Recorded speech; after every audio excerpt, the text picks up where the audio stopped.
Alors, l'oraison, si vous allez voir dans le catéchisme de l'Église catholique, le catéchisme distingue 3 expressions de la prière. La prière vocale, la méditation et l'oraison. Alors, quelle est la différence? Oh, pardon. Alors on profite, hein, voilà. Alors, je vous cite le catéchisme. La tradition chrétienne a retenu 3 expressions majeures de la vie de prière. La prière vocale, la méditation, l'oraison.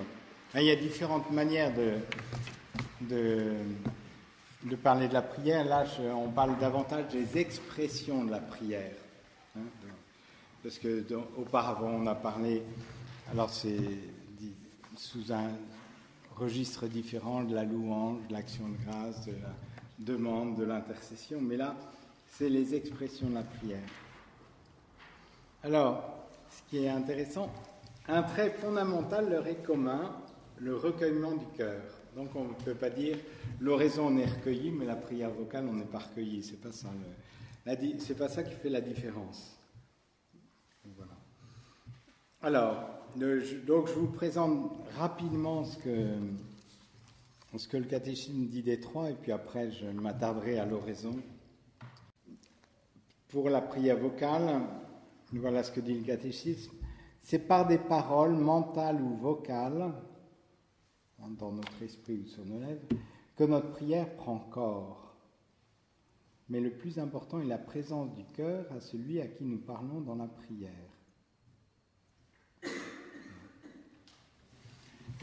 J'aime bien cette expression, hein, c'est par des paroles, alors mentales ou vocales, que notre prière prend corps. Hein, donc, on a besoin aussi de mots pour exprimer notre prière, etc. Mais l'oraison, ça va au-delà des mots. Mais l'oraison n'exclut pas la prière vocale et n'exclut pas non plus la méditation. Hein. C'est 3 expressions de la prière, mais on ne peut pas prétendre se restreindre à une des expressions de la prière. Je pense qu'on a besoin des 3, tous. Alors un peu plus loin, il dit... Nous éprouvons le besoin de traduire extérieurement nos sentiments. Et donc, c'est donc la prière vocale est par excellence la prière commune, hein, la prière vocale. Et Jésus nous a appris une prière vocale. Jésus a prié. Le Notre Père, c'est une prière vocale que Jésus nous a enseignée. Donc je ne voudrais pas qu'on pense que le top de la prière, c'est l'oraison, et que les autres, c'est un peu nul. Non, c'est des expressions différentes, et puis selon ce qu'on est, on peut être plus à l'aise sous telle ou telle expression de la prière, mais tous on a besoin des 3 expressions de la prière aussi. Voilà. Alors, donc ça c'était la prière vocale. La méditation. Alors, du coup, c'est intéressant aussi de voir un peu plus la méditation après. La différence entre la méditation et l'oraison, je ne sais pas si vous voyez la différence, mais du coup, voilà, ça nous permet de rentrer petit à petit dans le sujet. Voilà ce que dit le catéchisme. La partie du catéchisme de l'Église catholique sur la prière est très intéressante, donc n'hésitez pas à vous y plonger si vous voulez. Alors voilà ce qui est dit de la méditation. La méditation est surtout une recherche. L'esprit cherche à comprendre le pourquoi et le comment de la vie chrétienne, afin d'adhérer et de répondre à ce que le Seigneur demande. Il y faut une attention difficile à discipliner. Habituellement, on s'aide d'un livre, et les chrétiens n'en manquent pas. Les Saintes Écritures, l'Évangile en particulier, les Saintes Icônes, les textes liturgiques du jour ou du temps, les écrits des pères spirituels, les ouvrages de spiritualité, le grand livre de la création et celui de l'histoire, la page de l'aujourd'hui de Dieu. Voilà, habituellement, on s'aide d'un livre, mais vous voyez, ça c'est l'esprit cherche à comprendre. On est plus au niveau de... L'intelligence a une part prépondérante dans la méditation. Ou un peu plus loin, voici ce que dit le catéchisme. La méditation met en œuvre la pensée l'imagination, l'émotion et le désir. Voilà. Donc ça, c'est plus au niveau de la méditation.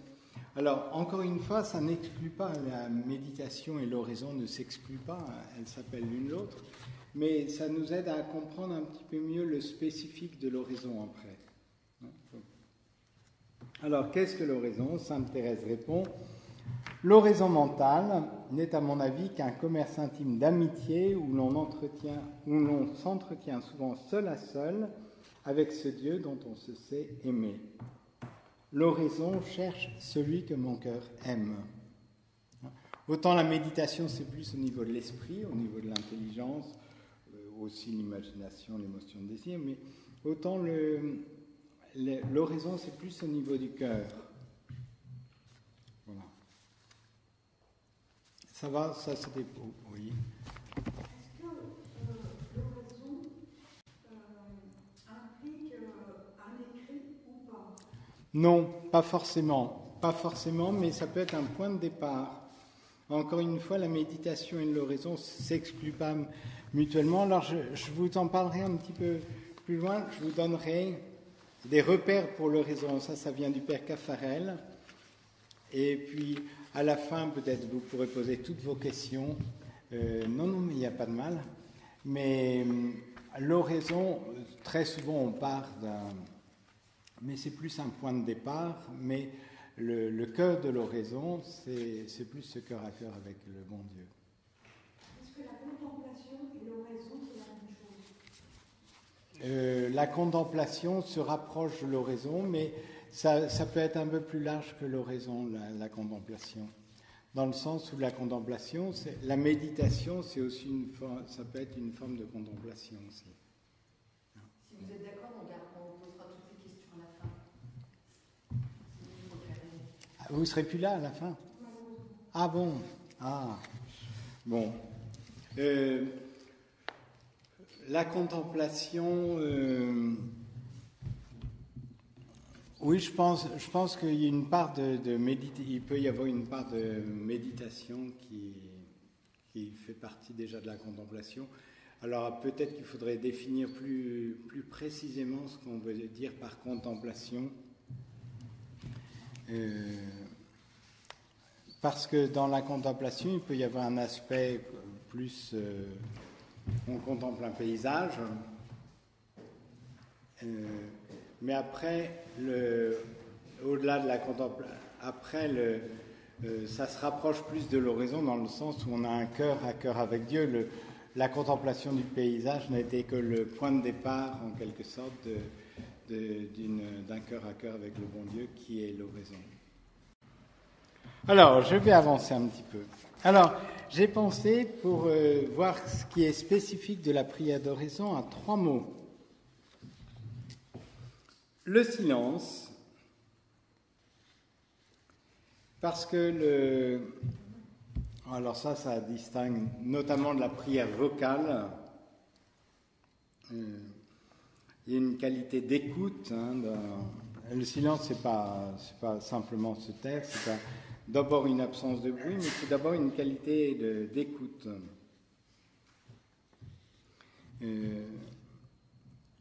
Alors, voilà ce qui est dit dans le catéchisme de l'Église catholique. L'oraison est écoute de la parole de Dieu. Alors, de ce point de vue-là, souvent,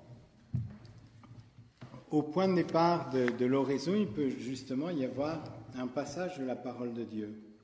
Après, ce n'est pas le travail sur la parole de Dieu, mais la lecture de la parole de Dieu qui est au point de départ de l'oraison. Si c'est trop compliqué ce que je vous dis ou pas assez clair, bon, le but c'est que vous compreniez un petit peu ce que j'essaie de dire. Bon. Mais du coup, le Père Caffarel, si vous voulez en savoir plus sur l'oraison, vous pourrez consulter, il y a des livres du Père Caffarel qui en a très bien parlé. Vous voyez qui est le Père Caffarel un petit peu ou pas ? Il a fondé les équipes Notre-Dame et il avait fondé une école de prière d'oraison près de Beauvais à Troussure, où sont maintenant les frères de Saint-Jean. Et voilà et le Père Caffarel, dans cette maison de Troussure, il y avait la chapelle où on faisait oraison, alors on n'avait pas le droit de bouger. Il y avait une petite sonnerie tous les quarts d'heure, mais interdit de bouger, s'asseoir entre les quarts d'heure. Il n'y a que tous les quarts d'heure qu'on pouvait. Parce qu'ils voulaient vraiment qu'il y ait du silence. Mais avant d'arriver dans cette chapelle, il y avait une salle avec des Bibles et le vocabulaire de théologie biblique, des petits pupitres. Aussi pour lire la parole de Dieu. C'était assez pédagogique aussi sa manière de faire, parce que donc l'oraison, c'est pas se regarder le nombril. C'est d'abord une attitude d'écoute. On est à l'écoute de quelqu'un d'abord dans l'oraison. C'est pas une introspection l'oraison. Et du coup, il y avait cette première démarche avant d'arriver dans la chapelle qui était de méditer la parole de Dieu. Où une fois, j'étais allé dans un monastère cistercien et puis je regarde l'emploi du temps de la journée. Je voyais qu'ils avaient un quart d'heure d'oraison. Je dis, c'est quand même pas beaucoup pour des contemplatifs. Sauf que ils avaient peut-être 2 heures de méditation de la parole de Dieu. Et que l'oraison, c'était un peu le sommet de tout ce travail, de lire la parole de Dieu. Et après, c'était un quart d'heure pour goûter, en quelque sorte, pour faire simple, pour goûter ce qu'ils avaient découvert dans la parole de Dieu et pour un vrai cœur à cœur avec Dieu, mais qui s'était alimenté d'abord de l'écoute de la parole de Dieu. Donc, de fait, ils priaient plus qu'un quart d'heure. Largement plus, mais voilà. Alors, donc, j'avais pensé à ces 3 mots, le silence, qui va de pair avec l'écoute, la gratuité. Et la gratuité, du coup, là, on verrait peut-être davantage la différence avec la méditation dans ce mot.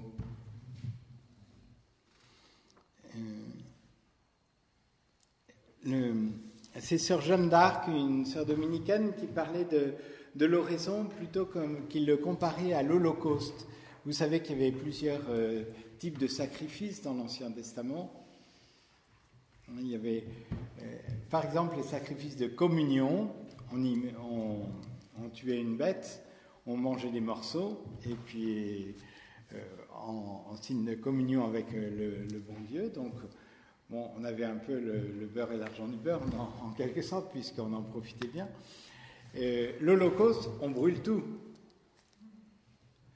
Donc, on mange rien de la bête qu'on a offerte en Holocauste. Ben, quelque part, dans la prière d'oraison, il y a un peu de ça, où c'est un temps purement gratuit pour Dieu. Dans la méditation, on aime bien avoir méditer, travailler. Il y a un côté quelquefois moins gratuit, on essaie de comprendre, etc. Ce qui est très bon en tant que tel, mais c'est juste pour distinguer, pour mieux comprendre la différence entre la méditation et l'oraison. Je vous relis ce que le catéchisme disait de la méditation. L'esprit cherche à comprendre le pourquoi et le comment, afin d'adhérer et de répondre à ce que le Seigneur demande. Voilà. Alors on s'aide d'un livre, etc. Donc voilà. Mais du coup, c'est plus satisfaisant en un sens au niveau intellectuel, etc. Alors quelquefois, nos oraisons peuvent n'être finalement que des temps de méditation. Alors c'est très bien de méditer. Encore une fois, l'un n'empêche pas l'autre, mais plutôt l'un appelle l'autre. Mais l'oraison, il y a vraiment une dimension de gratuité dans l'oraison, où voilà, on donne ce temps à Dieu. Alors c'est ce qui est difficile aussi, parce que dans une société où on aime bien l'efficacité, ben voilà, je ne sais pas trop ce que le bon Dieu va en... J'aurais pas forcément de grandes inspirations, mais je suis là pour lui, je lui donne ce temps. Et j'essaie de canaliser mon imagination comme je peux. Voilà, mais alors, il y a un côté quand même assez dépouillant de l'oraison. Vous sentez bien que dans l'oraison, cette gratuité, elle ne nous est pas forcément toujours très spontanée. Et c'est peut-être la plus grande difficulté de l'oraison, c'est que ça ne se mesure pas le fruit de l'oraison. Parce que c'est du temps offert à Dieu. avant tout.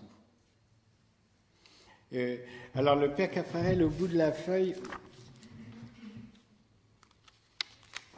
la dernière, numéro 18, « Après l'oraison, ai-je écarté toute complaisance ou tout dépit selon qu'elle m'a semblé réussie ou non ?» À un moment, il demandait « Mais est-ce que vous pensez que votre oraison est réussie ?» Alors il y en a, oui, vous ne pouvez pas le savoir. Enfin, dans la mesure où vous avez été complètement distrait volontairement, bien sûr, vous pouvez... voilà. Mais sinon, vous ne savez pas. C'est comme si vous allez vous faire opérer, vous êtes sur la table d'opération, on vous charcute tout ça, vous vous êtes abandonné au point de départ, puis après, vous ne savez pas ce qui trifouille dans votre ventre. Et puis, mais quelque part, l'oraison, vous vous abandonnez à Dieu, vous ne savez pas ce qui trifouille dans votre cœur pendant ce temps-là. Mais vous lui donnez, vous lui faites confiance. Il y a un peu de ça dans l'oraison. Hein. Il y a une gratuité où on ne mesure pas. L'oraison, vous ne mesurez pas ce que fait mon Dieu en vous. On lui fait confiance. Et après, c'est plutôt... Du coup, l'oraison, peut-être au bout d'un certain temps, de plusieurs fois, tout ça, on verra qu'il y a des changements qui s'opèrent dans notre vie. Mais c'est comme par surcroît, on ne le fait pas pour ça. Mais de fait, on voit que Dieu nous change. Et si on ne changeait pas du tout, ça serait peut-être problématique justement de notre oraison. Est-ce que c'est vraiment Dieu que je rencontre ou c'est... voilà. Alors, donc le deuxième mot, c'était la gratuité, où vraiment c'est le bon Dieu qui agit dans l'oraison. On n'est pas dans le faire, on est plutôt dans l'ordre de l'être, on est vraiment dans l'ordre de la relation avec Dieu et non pas on n'est pas dans l'efficacité. Et troisième mot qui peut caractériser l'oraison, c'est l'intériorité. L'oraison, alors, peut se rapprocher de l'adoration du Saint-Sacrement, par exemple. Moi, je ne les oppose pas vraiment, c'est différent, mais l'oraison, alors dans l'adoration du Saint-Sacrement, on est devant le Seigneur dont le corps est exposé sur l'autel. Dans l'oraison, c'est parce que Dieu est présent en nous depuis l'instant de notre baptême. Hein. C'est ça qui nous permet de fermer les yeux. C'est pas encore une fois, c'est pas pour se regarder le nombril, c'est pour retrouver Dieu qui est présent en nous depuis le moment de notre baptême. Ne savez-vous pas que vous êtes le temple de Dieu? Voilà. Alors du coup, on peut faire oraison partout. Alors c'est plus facile quand c'est un lieu un peu silencieux, mais en fait, voilà, c'est cette présence de Dieu en nous, c'est ça. Donc ça, c'est l'intériorité de l'oraison, elle s'appuie sur ce fait que Dieu est... il y a des textes de Saint Paul, il y a aussi ce verset de Saint Jean. Celui qui m'aime, il gardera ma parole, et mon Père l'aimera, et nous viendrons à lui, et nous ferons chez lui notre demeure. C'est vraiment au niveau du cœur que se situe l'oraison, un cœur à cœur avec Dieu. Le pape Benoît XVI en avait parlé très bien le 20 août 2006, vous vous en rappelez certainement. Le 20 août, c'est la fête de Saint-Bernard. Et ce jour-là, il disait quelques mots sur Saint-Bernard. Et voilà, il faisait allusion à un livre que Saint-Bernard avait adressé au pape de l'époque, qui était un ancien cistercien, Eugène III, c'est ça. Et c'est le De Consideratione. Et alors, dans ce livre, il parle de l'importance du recueillement. Saint-Bernard parle de l'importance. Voilà. Il est nécessaire, observe Saint-Bernard, de se préserver des dangers d'une activité excessive, quelle que soit la situation ou la charge que l'on occupe. Car, dit-il au pape de l'époque, et à tous les papes et à nous tous, les nombreuses occupations conduisent souvent à la dureté de cœur. Elles ne font que tourmenter l'esprit, épuiser le cœur et faire perdre la grâce. trouve que c'est intéressant parce que l'intériorité de l'oraison, c'est... je pense qu'on peut en faire l'expérience quand on a trop de choses à faire, à certains moments ça s'emballe un petit peu et on est un peu à l'extérieur de nous-mêmes, hein, comme une roue, plus ça tourne vite, plus ça va. Et du coup, l'oraison, ça suppose vraiment c'est pas uniquement une question de bruit ou de silence, de décibels, c'est une question aussi de ralentir à ce moment-là le rythme pour pas être pour se recentrer un petit peu. Et je pense que ça, c'est un élément important de l'intériorité, c'est un élément très important de l'horizon.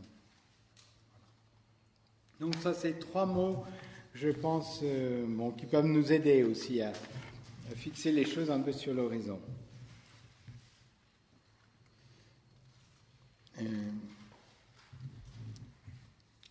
Le père Caffarel disait qu'il y avait 3 types d'hommes ou de femmes qui se trompent au sujet de l'oraison. 3 erreurs. Alors, je vous lis grosso modo ce qu'il dit. Les premiers estiment que l'essentiel pendant l'oraison est d'être attentif à Dieu. L'attention. Or, l'oraison peut être bonne sans cette stabilité. Là n'est pas l'essentiel, ce qui ne veut pas dire, bien sûr, qu'il soit inutile de recourir aux méthodes et aux moyens favorisant une meilleure attention. Alors, première erreur, penser que l'essentiel, c'est d'être attentif à Dieu. C'est pas ça l'essentiel dans l'oraison. Deuxième erreur, les seconds s'imaginent que cet essentiel consiste à rechercher à cultiver de belles et profondes pensées sur Dieu. Tout heureux quand ils y parviennent, ils se découragent lorsque leur esprit est comme engourdi, stérile. Mais l'essentiel n'est pas là non plus. Il ne faut pas pour autant s'abstenir à l'heure de l'oraison de penser à Dieu, de chercher à mieux le connaître, d'approfondir son mystère. Là, c'est plus au niveau de la pensée, ça se rapproche plus de la méditation. Mais quand on est malade, quand on a mal à la tête ou tout ça, on peut faire oraison, mais ça sera pas, on n'aura pas forcément des belles pensées sur Dieu. Mais on pourra l'aimer. Vous pouvez aimer votre mari même quand vous avez mal à la tête, hein, c'est pas défendu. Hein. Les troisièmes se désespèrent quand ils n'éprouvent pas en eux d'impressions exaltantes ou tonifiantes. Par exemple, le sentiment d'une certaine présence de Dieu accompagnée de joie et de paix, ou bien encore une ferveur d'amour, un enthousiasme. En ce domaine de la prière, c'est l'homme désintéressé, celui qui vient à Dieu pour Dieu et non pour soi, qui trouve tout. Mais alors, si l'essentiel de l'oraison ne réside ni dans la stabilité de l'attention, ni dans le « je sens », ni dans le « je pense », où le trouver ? Dans le « je veux ». L'adhésion de ma volonté à la volonté de Dieu. L'oraison consiste justement à vouloir ce que Dieu veut.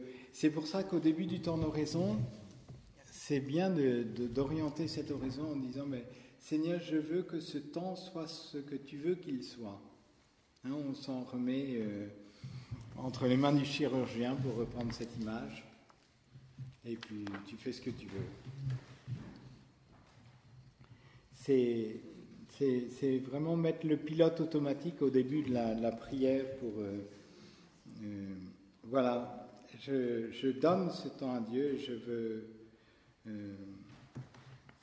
il ne faut pas penser ça comme une forme de volontarisme, mais ce n'est pas du pur volontarisme, mais c'est simplement, on a la possibilité de vouloir donner notre temps à Dieu, et puis de vouloir se donner à Dieu, c'est tout. C'est ça le cœur de l'oraison, c'est vouloir se donner à Dieu et s'abandonner à sa volonté. Alors, pourquoi l'oraison ? Alors, il y a des saints qui le disent de manière assez virulente. Sainte Thérèse d'Avila, par exemple. Abandonner l'oraison, c'est se précipiter en enfer sans le secours du démon.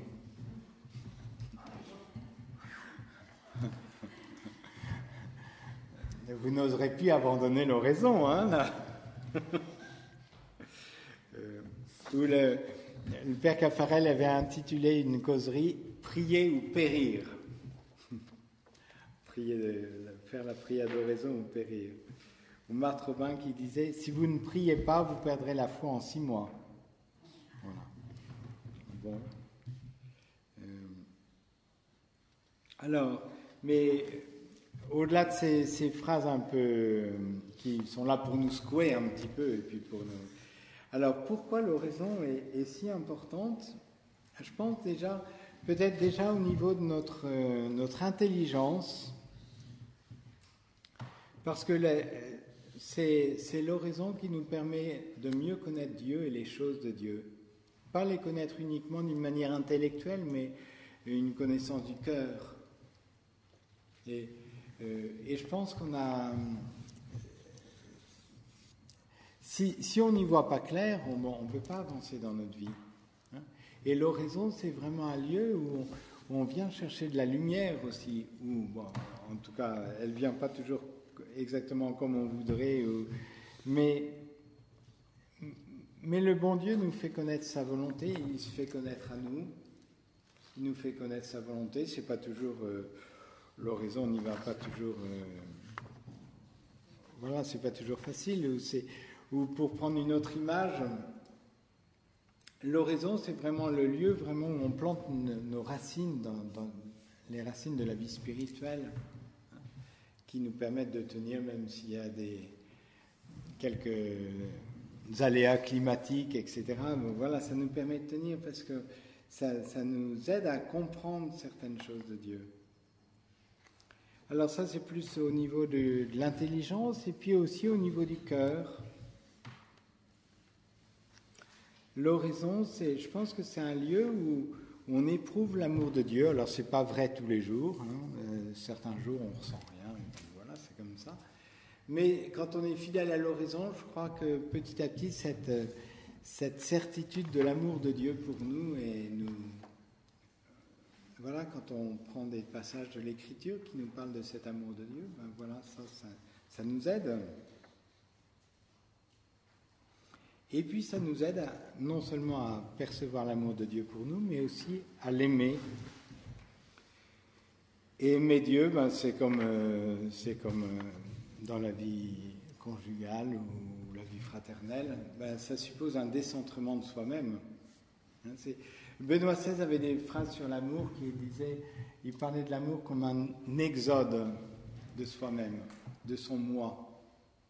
Hein, parce que, en disant que l'amour, il y a quelque chose de toujours un petit peu difficile dans l'amour, parce que ça suppose de se quitter soi-même, et voilà. Ça vous fait pas trop peur, non, ça va? Non, bon. Non, mais voilà, donc pourquoi l'oraison est si importante? Je pense parce que ça nourrit à la fois notre intelligence, mais pas d'une manière desséchée, comme si c'était un cours sur Dieu, mais d'une manière plus intime, nous percevoir la beauté de Dieu, la bonté de Dieu, et puis de remplir notre cœur aussi. Alors maintenant, je vais vous distribuer une petite feuille, celle que j'avais récupérée du Père Caffarel à l'époque, des repères sur l'oraison. Il y a 18 points, alors maintenant on va suivre les 18 points, on va voir. Alors, j'aime bien ce petit papier. Moi, de temps en temps, je m'en resserre. Ça ne fait pas de mal d'avoir quelques révisions de temps en temps. J'aime bien. Alors, il ne faut pas être trop esclave des 1, 2, 3, 4, 5. Mais en même temps, ça nous aide à voir un peu les différents ingrédients de la prière d'oraison. Et je trouve que c'est très intéressant de voir les différents ingrédients de la prière d'oraison, parce qu'après, je m'oublie 2-3 points, c'est pas un drame, mais ça nous sensibilise à tel ou tel aspect de l'oraison, auquel que peut-être c'est comme un bon gâteau. Moi, j'aime pas les gâteaux, bien sûr, mais un bon gâteau, s'il manque quelques ingrédients, il y a un petit quelque chose quand même. Alors là, on veut qu'il manque rien à notre bon gâteau. Pardon? Oui. Ça aide, ça aide. C'est juste une aide. Après, je vais vous dire quelques mots. Ça sera, je encore une demi-heure, mais ça aide. Mais après, c'est l'engagement de soi-même, c'est se donner dans ce temps d'oraison. Ça, personne ne peut le faire à notre place. Et puis voilà. Et alors, quelquefois, on pourrait faire une école d'oraison aussi, et puis de voir. On l'a fait telle ou telle année, mais il y a longtemps qu'on ne l'a pas fait. Mais ça pourrait être une bonne chose. Mais voilà. Alors, vous voyez qu'il y a 3 grandes parties. Le début de l'oraison, le corps de l'oraison et la fin de l'oraison. Jusque-là, vous suivez tous. Alors, le début de l'oraison. Alors, encore une fois, ce n'est pas une recette toute faite, mais ça nous rend attentifs à tel ou tel élément. Alors, le premier élément, c'est « Ai-je à l'avance fixé l'heure de mon oraison? L'ai-je attendu comme un rendez-vous avec le Seigneur ?» Mais je pense que c'est... Alors, on pourrait dire... il y a, dans ce début de l'oraison, il y a aussi le lieu où on va prier. Je pense que... Et il y a le temps où on va prier. On a besoin de... Mais en particulier, là, le Père Caffarel parle davantage du temps. Et je pense que c'est important aussi de ne pas attendre d'avoir du temps pour faire oraison. Parce que sinon, on risque de ne pas faire beaucoup oraison. Et c'est une première manière de dire à Dieu qu'on l'aime. Alors nous, l'oraison, habituellement, en règle générale, c'est le matin. C'est une manière très concrète de dire à Dieu qu'on le fait passer avant le reste. C'est tout simple, mais... Alors après, il ne faut pas que ce soit un absolu, parce qu'il y en a, quand ils se lèvent, ils sont assez disponibles, ils sont à peu près réveillés. Il y en a... Il vaut mieux qu'ils aillent boire leur café, qu'ils aillent faire... Sinon, ils dormiront, ils prolongeront leur nuit, donc... Mais traditionnellement, dans les communautés, c'est plutôt le matin, l'oraison. Et c'est une manière très concrète de dire à Jésus qu'il est le premier dans notre journée, qu'il est le plus important, pas seulement le premier au niveau temporel, mais le premier au niveau importance. Donc, ça, c'est... Et du coup, déjà, l'ai-je attendu comme un rendez-vous avec le Seigneur? Du coup, dans notre règle de vie, il nous est dit que c'était bien de le préparer un peu, ce temps d'oraison. Alors, comment le préparer? Quelquefois, c'est déjà simplement de savoir quel sera peut-être le texte de la parole de Dieu qui nous servira de point de départ de notre oraison. Parce que arriver à l'oraison, se planter comme ça, voilà, il faut un point de départ. Ça n'a peut-être pas grand-chose à avoir, mais je vous invite à faire de l'évangélisation dans la rue. Et quand on va évangéliser, vous allez saluer quelqu'un. Mais qu'est-ce que vous lui dites? Il faut une petite accroche. Parce que sinon, l'autre il se demande ce que vous venez faire là. Et là, il faut une petite accroche, mais on pourrait dire, c'est pas exactement la même chose, mais aussi, il faut une accroche pour entrer dans la prière.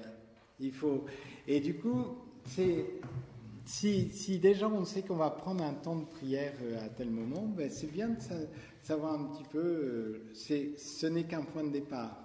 Après, on ne sait pas comment ça se passera. Comme dans une rencontre dans la rue, il y a un point de départ. Après, on ne sait pas exactement comment on va évaluer s'il nous envoie promener ou au contraire. Voilà, on ne sait pas à l'avance. Le bon Dieu ne vous envoie pas promener, je vous rassure pour l'oraison. Mais voilà, c'est le début de l'oraison. Deuxième chose, il ne faut pas que je sois trop long, sinon... Ah oui, il y a aussi la durée de l'oraison. Il a fixé l'heure de son oraison, mais on pourrait dire aussi fixer la durée. Quelquefois, c'est bien de... Maintenant, il y a plein de moyens électroniques ou tout ça. Pour ne pas regarder sa montre toutes les 30 secondes. Oh là, c'est long. Dans le silence, ça paraît long. Quand vous êtes en train de papoter avec quelqu'un, vous ne voyez pas le temps passer. Mais avec le bon Dieu, quelquefois, ça paraît un peu plus long. Mais voilà. Mais du coup, de se fixer un temps d'oraison, je pense que c'est important. Alors, mon oraison a-t-elle commencé par un geste de prière calmement fait ou une prière vocale lentement récitée? Là, c'est une manière aussi de faire appel à notre corps d'une manière ou d'une autre. Si vous arrivez tout en courant, tout ça, et que vous vous plantez d'un seul coup, voilà, on a besoin d'avoir des petits sas comme ça qui nous permettent de se poser. Se recueillir, ça ne se fait pas dans l'instant comme ça demande quand même d'être bien assis peut-être, ou d'être bien ou à genoux.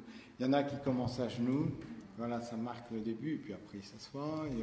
Après, il y a la grande liberté de la manière, mais si vous êtes assis en train de lire votre journal, toc, puis d'un seul coup je fais oraison, ben je sais pas, il me manque quelque chose.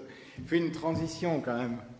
Hein, il faut, on a besoin de ces moments de transition, trouvés par un geste, une prière.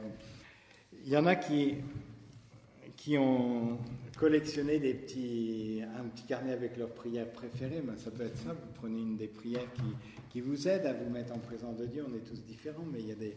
Voilà, pour l'entrée en matière de l'oraison, ça, c'est des choses qui aident. L'attitude corporelle qui favorise la stabilité physique. Voilà. Alors oui, la stabilité physique. Le Père Caffarel a insisté que ce soit une... alors, il y a une attitude qui permet une stabilité assez grande, c'est quand on est allongé.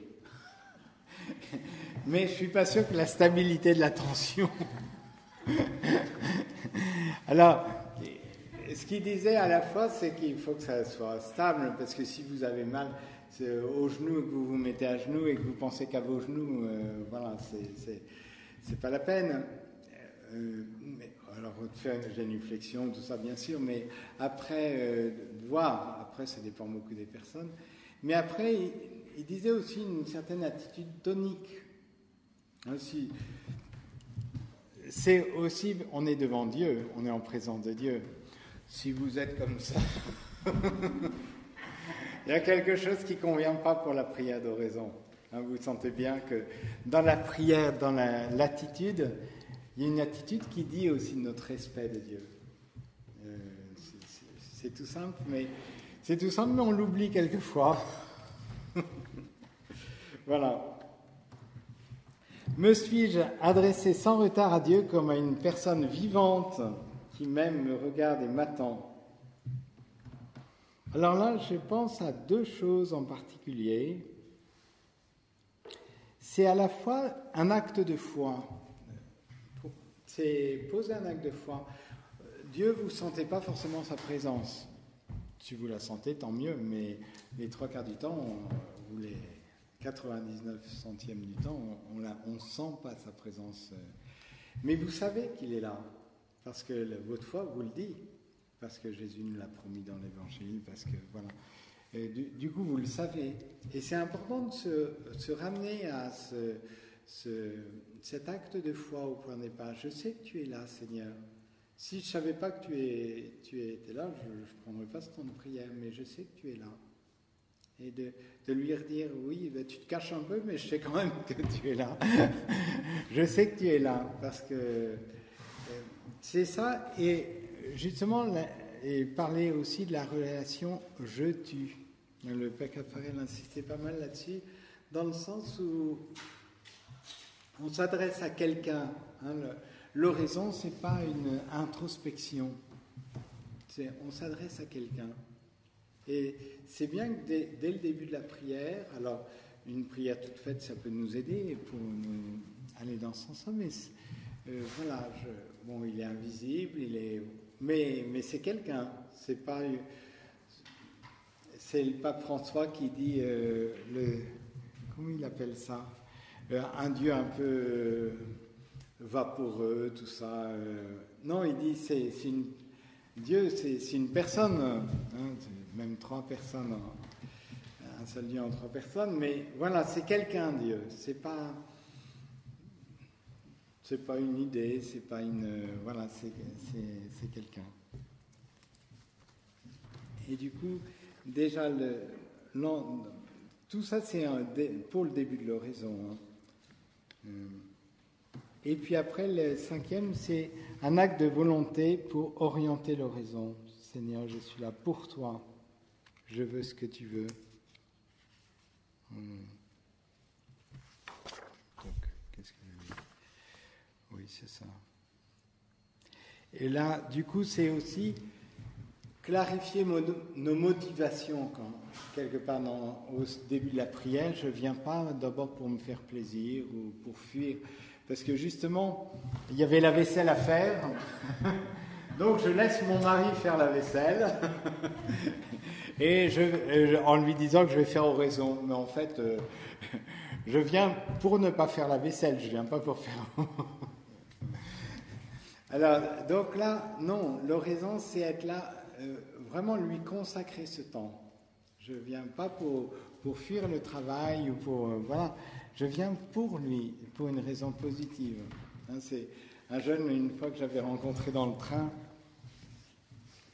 donc je monte à Compiègne, et puis il vient, « Ah, ça fait plaisir de vous voir », je me connaissais une dernière d'un jour, je me dis « Tiens, qui c'est ?» Et puis, bon, on s'assoit pour discuter. Il avait commencé la vie professionnelle. Il trouvait que c'était fatigant quand même. Il se demandait s'il n'aurait pas pu rentrer dans une communauté. Alors, je lui ai dit, si vous n'avez pas d'autre motivation que fuir le travail, ça risque de ne pas durer très longtemps. Hein. Voilà. Mais, voilà, dans la prière, si notre seule motivation, c'est de fuir les difficultés de la vie, c'est pas ça. C'est pour une motivation positive, c'est pour rencontrer Dieu. Donc, de clarifier notre motivation, on pourrait dire, dans le cinquièmement. Sixièmement, je trouve ça intéressant aussi, ce sixièmement. Ai-je demandé l'aide de Dieu pour bien vivre cette oraison ? Quelque part, c'est prendre conscience que l'oraison, c'est quelque chose qui nous dépasse aussi. Mais Seigneur, si tu ne viens pas me donner un coup de main... Ce temps d'oraison, ben, il sera bien pauvre. C'est toi qui en feras quelque chose de bien, ce temps d'oraison. Alors moi, je t'offre ma bonne volonté, limitée, mais je t'offre ma bonne volonté. Mais voilà, si tu ne fais pas quelque chose...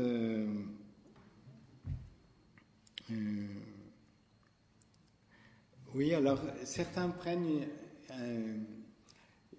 un chant à l'Esprit Saint ou un hymne à l'Esprit Saint pour demander justement « Viens Esprit Saint hein, ». Parce que, alors ça peut être sous cette forme-là, par exemple, demander l'aide de Dieu pour bien vivre l'oraison.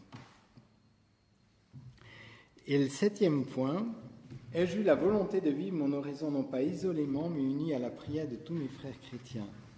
Et je trouve que ça aussi, c'est pas pour fuir les autres. Et entrer en oraison, si on a de la haine contre les autres, à l'égard des autres, c'est problématique. Alors peut-être que sur le point, on peut être en colère, et bien sûr, on est comme ça. Mais après, justement, l'oraison doit nous conduire petit à petit à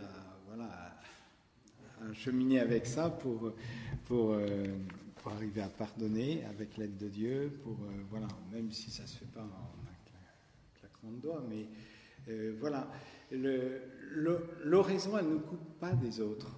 Un ermite qui se couperait des autres, ça serait un vieux garçon dans son coin ou une vieille fille dans son coin, mais ça ne serait pas un priant.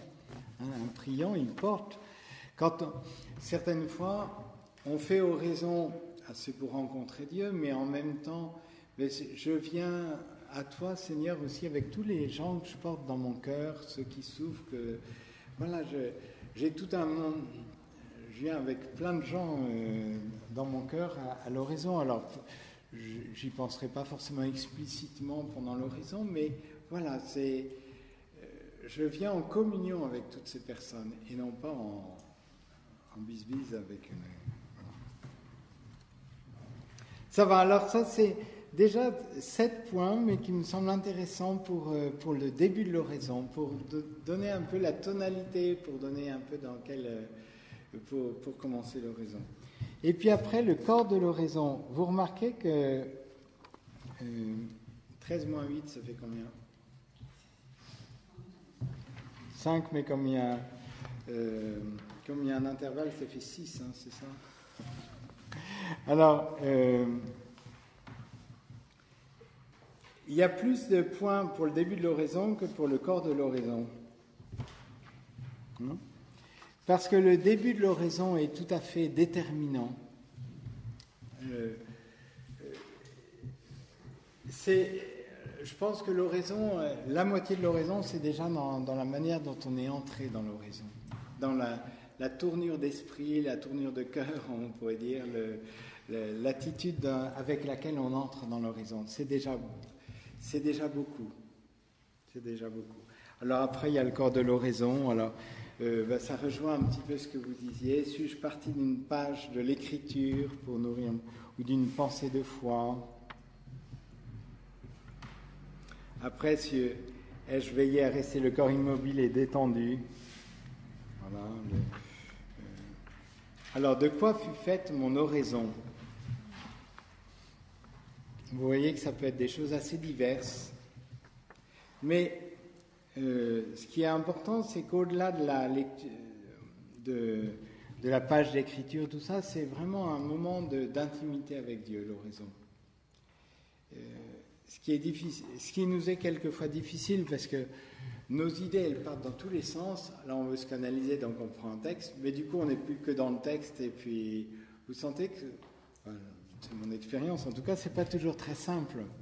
Hein, on essaie quand même de passer ce temps-là avec le bon Dieu, mais vous avez des distractions, vous? Hein, ça vous arrive? Oui, on est tous pareils, hein. Et du coup, quelquefois, pour ne pas avoir de distraction, du coup, on lit, mais ce n'est pas de la lecture non plus, l'oraison. Donc, voilà, on est quelquefois un petit peu, voilà, on tâtonne un petit peu, hein, on tâtonne, et puis il y a des jours, peut-être, on est plus disponible, il y a des jours, on est fatigué, il n'y a rien à faire. Bon, à la limite, il vaut mieux lire un passage d'évangile, ça ne nous fera pas de mal, plutôt que de rêver à, je ne sais pas, aux tartes de Carla. Ou voilà. Quelles difficultés ai-je rencontrées? Distraction, ennui, flou, tension. Ai-je fait l'effort? Voilà. Rencontrer des difficultés, c'est normal. Après, est-ce que du coup, je dis, bon, tant pis. Je prévois mon homélie pour les petites dames tout à l'heure. Non, l'oraison, il y a d'abord cette dimension de gratuité dans l'oraison. 12, ça c'est un point très important, le 12. S'il y a eu des distractions, l'une d'elles a-t-elle dominé? Cette question aide à discerner en soi un éventuel obstacle à l'amour de Dieu. Et ça rejoint quelque chose que disait le catéchisme de l'Église catholique. Je suis un peu paumé là, mais on va y arriver.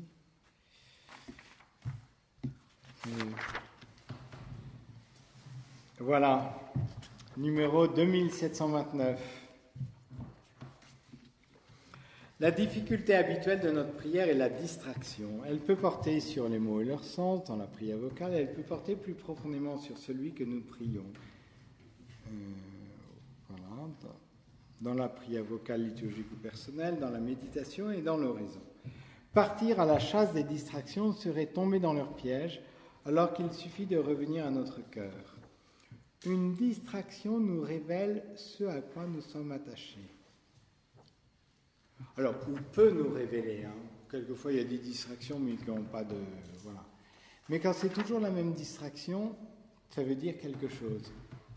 Ça peut être soit parce que c'est un problème, une difficulté, peut-être que je ne remets pas assez cette difficulté entre les mains de Dieu, bon, après on fait comme on peut, mais ça peut être aussi parce qu'on est trop attaché à quelque chose qui prend trop de place dans ma vie, dans mon cœur, et du coup, voilà, l'oraison, c'est comme le moment où ça me saute aux yeux que j'ai un rapport qui, voilà, avec telle ou telle chose, il y a quelque chose qui n'est pas net. Ça peut être le visage d'une personne contre qui je suis en colère. Ben, justement, si ça me revient dans l'horizon, c'est peut-être pas un hasard. Quelquefois, il y a des bonnes distractions. C'est peut-être le bon Dieu qui est...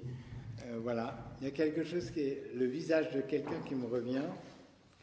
Peut-être qu'il veut que je pardonne ou que je fasse une démarche ou voilà, après, ou que je prie pour la personne, tout simplement. Hein. J'ai peut-être aucune animosité ou voilà, mais...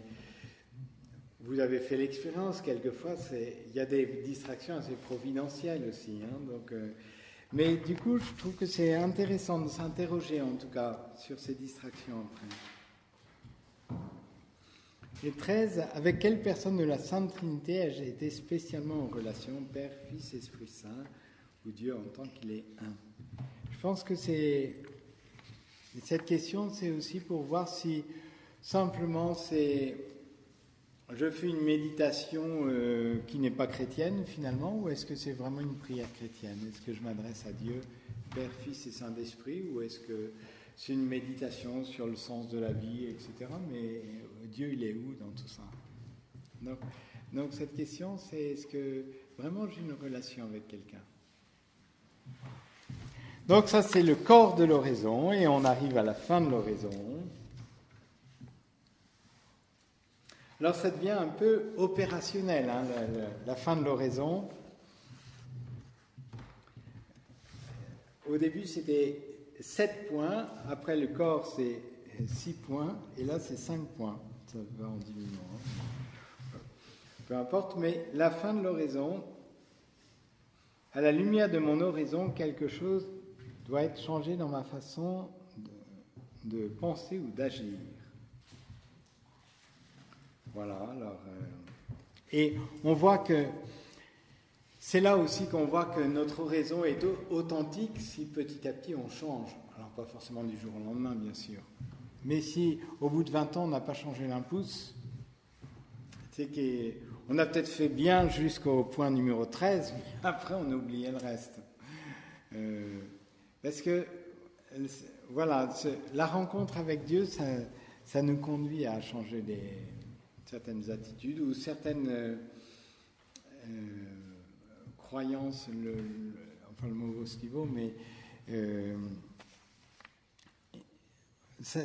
petit à petit notre manière de concevoir Dieu évolue aussi. On découvre davantage qui est Dieu dans l'oraison, je pense. Alors voilà, alors du coup, quelquefois il y en a qui mettent une petite sonnerie quelques minutes avant la fin de l'oraison, ou alors qui ne s'arrêtent pas brutalement dans l'oraison pour partir, oh là, toc, j'y vais. Mais justement parce qu'on a besoin de faire une conclusion, hein, une introduction, un développement, une conclusion. Il y a besoin d'une conclusion dans notre oraison. Ou le point 15... ai-je regardé la journée à venir à la lumière de mon oraison? Quelquefois, ça peut même faire partie du corps de l'oraison, ça. Hein. On va avoir un rendez-vous important, on le remet entre les mains de Dieu, et puis voilà, qui nous éclaire. Voilà. Alors le point 16, comment ai-je terminé mon oraison? Le Père Caphaël prenez l'exemple de quelqu'un qui viendrait en entretien avec lui. D'un seul coup, il voit que c'est l'heure. Il se lève, il part sans même dire au revoir. Un mal élevé, celui-là. Il pourrait dire au revoir quand même. Il dit, mais finalement, dans la prière, on fait quelquefois comme ça avec le bon Dieu. On oublie de lui... Voilà. Je pense que si on pense que Dieu est vraiment quelqu'un, ben, ça implique une introduction. On dit bonjour, on dit bonjour au point de départ, et puis on dit au revoir au point d'arrivée. Et voilà. Alors, en remerciant Dieu, en lui demandant pardon, en faisant un geste de prière, en récitant une prière vocale. Après, chacun voit comment il le fait, mais il y a besoin d'une conclusion en tout cas.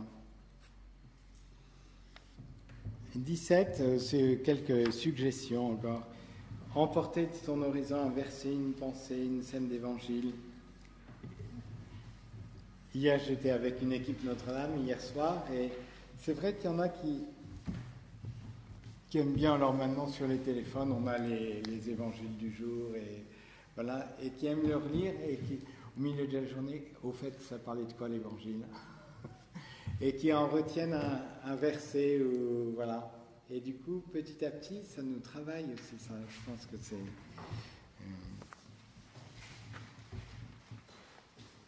Et la 18e, après l'oraison, ai-je écarté toute complaisance ou tout dépit, selon qu'elle m'a semblé réussie ou non. Voilà. Ben, au revoir, à la prochaine. Bon, j'arrive à la fin, donc voilà. Mais l'oraison, c'est aussi un vase communicant avec le reste de notre vie. Est-ce que vous connaissez un peu frère Laurent de la Résurrection ? Il est du XVIIe siècle, c'était un carme de Paris, cuisinier dans sa communauté. Mais lui, au-delà de l'oraison, il enseignait à être présent à Dieu pendant sa journée, y compris quand il faisait ses omelettes, etc. Voilà. Il y a quelques beaux textes de frère Laurent de la Résurrection. Mais l'oraison, voilà, c'est un moment privilégié, mais ça peut aussi se prolonger aussi au cours de notre journée par des petits moments de cœur à cœur avec Jésus. Voilà.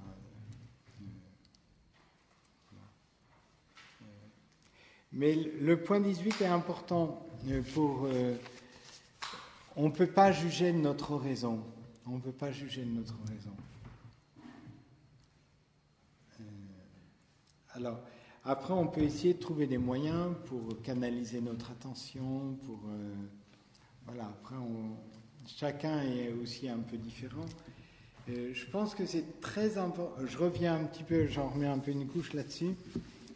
Il me semble que l'oraison est très importante aujourd'hui, où on est dans le monde de l'efficacité, etc. Et du coup, l'oraison, c'est vraiment croire que Dieu va agir. Que, voilà, il n'y a pas que nous qui faisons des choses, que Dieu peut agir. Ça vous arrive d'avoir des insomnies? Ah ben voilà. Et alors, une petite chose qui peut aider, c'est pas infaillible, mais qui peut aider, c'est que pendant la journée, le bon Dieu vous donne la journée pour travailler, pour prier aussi, mais pour travailler. Mais la nuit, il vous la donne pour dormir. Alors l'autre jour, j'y pensais, je dis, ben non, là c'est pas normal, là. C'est à toi de travailler maintenant. Moi, il ne faut pas que je te vole ton travail pendant la nuit en repensant déjà aux problèmes qu'il faudra affronter demain. Non. Là, je te laisse travailler dans mes cœurs, dans le mien aussi. Et puis je me suis rendormi. Alors, c'est pas infaillible, hein, c'est pas infaillible. Mais malgré tout, j'aime bien, parce que c'est aussi d'avoir foi que, voilà, de se dire que on compte quelquefois trop sur notre propre inventivité, notre activité, Mais non, la nuit, c'est pas pour ça. On doit la confier vraiment à Dieu pour que ce soit lui qui agisse, bon, après le matin, il ne faut pas rester dans son lit, il faut se lever puis y aller, quoi. Hein. Mais je pense qu'à un certain moment, il faut apprendre aussi à... Et je pense que on est très proche de l'oraison, ou dans l'oraison, vraiment, il y a une part où on a cette foi que c'est Dieu qui agit. C'est pas... voilà, en l'action de Dieu, ce qui reste mystérieux, on ne sait pas toujours très bien comment il s'y prend, ça c'est vrai, mais cette foi en l'action de Dieu. Et je pense que c'est très important l'oraison. C'est une tentation, y compris pour des gens qui font de très belles choses, mais du coup, peut-être plus encore pour les hommes que pour les femmes, où on est trop dans l'activité, pas assez dans la prière d'oraison. Encore une fois, je ne dis pas qu'il ne faut pas être dans l'activité, mais quelqu'un comme Saint Vincent de Paul, il commençait sa journée par 2 ou 3 heures d'oraison, je crois. Hein, mais après, il ne se croisait pas il n'allait pas dans son lit, il travaillait, il était très efficace, etc. Mais je pense qu'il y a quelque chose de très important là, aussi, qui traduit notre foi en l'action de Dieu, et ce n'est pas nous qui faisons tout. Il y a des évêques... au moment des tristes abus sexuels, etc., enfin toute cette question-là, notre évêque nous avait encouragé à davantage nous mettre en adoration aussi. Parce qu'on voit, alors il y a des hommes qui ont mal agi, ça c'est clair, mais en même temps on voit que le démon se sert bien de ça aussi pour faire du mal, mais que ça dépasse nos forces complètement. Et que quelque part il fallait penser que c'était prêt. Alors ça ne nous empêche pas de faire ce qu'il faut pour que ça ne se renouvelle pas, etc. bien sûr, hein, mais en même temps pas imaginer qu'on va résoudre tout comme ça. Il faut vraiment se tourner vers Dieu aussi pour que voilà. Et là je pense beaucoup à cette force de la prière d'oraison, qui est une prière de foi, hein. S'il y a vraiment une prière de foi, c'est vraiment la prière d'oraison. Avez-vous des questions? Est-ce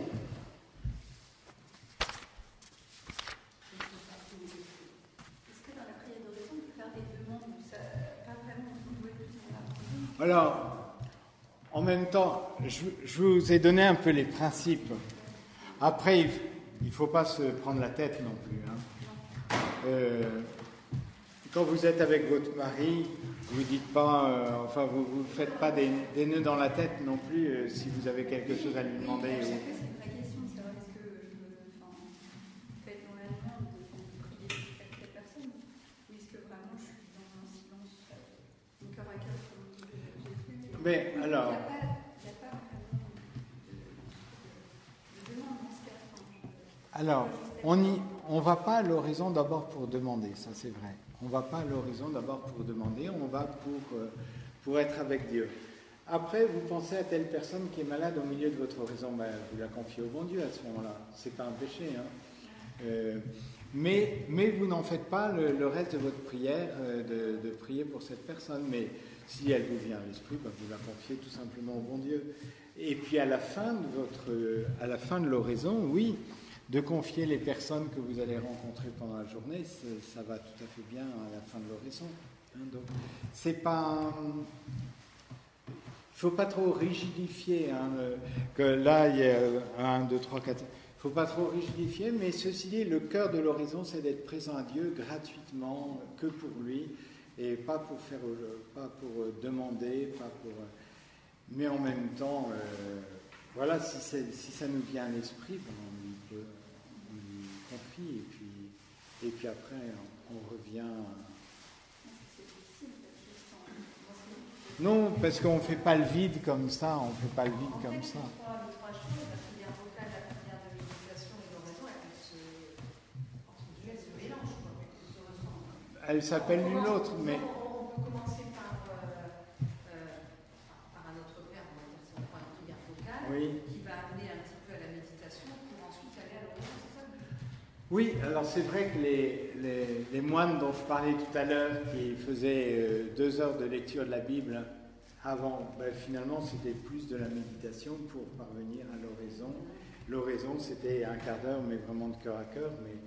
Alors après, vous pouvez prendre un temps de prière, et puis il peut y avoir effectivement dans votre temps de prière une partie un peu plus vocale, et puis après, l'important c'est ce qui vous aide vraiment à être en présence de Dieu, à être disponible et à canaliser. L'objectif c'est quand même d'arriver à un moment donné à avoir un temps de prière pour être complètement dans la confiance et l'abandon à Dieu. Oui, l'objectif c'est d'avoir un cœur à cœur avec Jésus, un cœur à cœur, on pourrait dire désintéressé, gratuit et désintéressé avec le... Par un seul temps de prière en fait. Ça peut être dans différents temps de prière, ça peut être un même temps de prière aussi.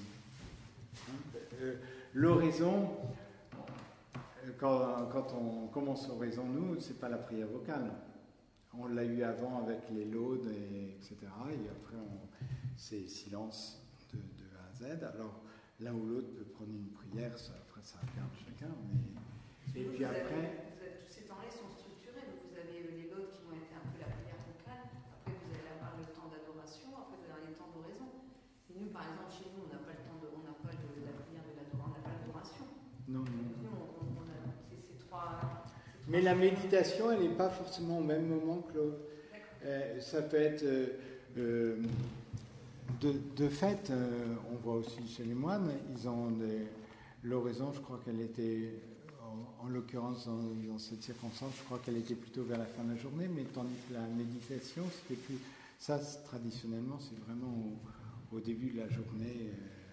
Et ça, il faut une volonté pour le décider. Par exemple, si par exemple, je prends tous les jours un temps de prière le matin, un temps de prière le soir, il faut que je structure les choses. C'est bien de structurer un petit peu, je pense. Je pense que c'est bien de structurer un petit peu, d'avoir un petit temps de lecture de la parole de Dieu. Je pense que c'est bien. Mais à la limite, si quelqu'un veut prendre 20 minutes, il commence par 5 minutes de méditation pour 10 minutes, et puis après 10 minutes d'oraison, c'est très bien aussi. Il ne faut pas trop saucissonner les affaires. Après, il peut y avoir des appels un petit peu différents aussi selon les personnes. Certaines qui... Et puis, dans notre vie, il y a des moments où peut-être on a besoin de soutenir notre oraison par des textes davantage qu'à d'autres moments, parce que, voilà, soit la fatigue, soit pour une raison ou une autre, les choses ne sont pas trop carrées. Mais il ne faut jamais perdre de vue ce temps d'oraison qui est vraiment gratuit, qui est vraiment pour être à Dieu, l'Holocauste. Parce que sinon, la tentation, c'est quand même de réduire un peu le temps d'oraison et d'agrandir un peu le temps de méditation. C'est une tentation qui peut... et je pense que c'est bien de garder ce moment purement gratuit, de ne pas le laisser... C'est comme l'herbe, elle gagne petit à petit, puis après... encore une fois, la méditation, c'est quelque chose de bon, mais je pense qu'il y a cette dimension de gratuité qui est importante. C'est comme il y a différents langages de l'amour, si je reprends le livre de Gary Chapman, et l'oraison, c'est plutôt le moment de qualité. Un moment de qualité, tandis qu'après, il y a les services rendus, il y a les cadeaux, il y a tout ça. Mais là, c'est un moment de qualité où on ne fait rien, mais on est juste pour être là avec l'autre. C'est ça l'oraison, grosso modo, c'est un moment de qualité avec Dieu, d'une autre manière. Mais après, selon les personnes, il y en a, on voit bien pour les langages, il y en a, ils sont plus dans les services, dans les cadeaux, dans les gestes, voilà, et d'autres plus dans les moments de qualité, c'est ça qui les ressource et qui les... Voilà. Mais l'oraison, on pourrait dire que c'est vraiment un moment de qualité avec Dieu. Une question, est-ce que l'oraison pourrait aider à avoir mieux s'abandonner à Dieu ? Alors, oui, l'oraison peut aider. Alors, il y a la méditation aussi qui peut aider. Je pense qu'il y a les deux qui peuvent aider, mais sous un rapport un peu différent. La méditation, elle fait plus appel à notre intelligence, voilà. Et je pense qu'on a besoin aussi d'avoir... Après l'oraison, mais je pense qu'on intègre les choses à un autre niveau que simplement au niveau de la tête, et du coup, ça peut nous aider à nous abandonner entre les mains de Dieu, mais je pense... Oui, il y a aussi des prières vocales qui peuvent nous aider à nous introduire à cet abandon. On voit qu'il y a des chants, par exemple, qui ils nous reviennent tout le temps à l'esprit, mais ça peut nous aider, justement, parce que voilà, ça nous habite comme ça, et petit à petit, ça nous aide à faire la démarche.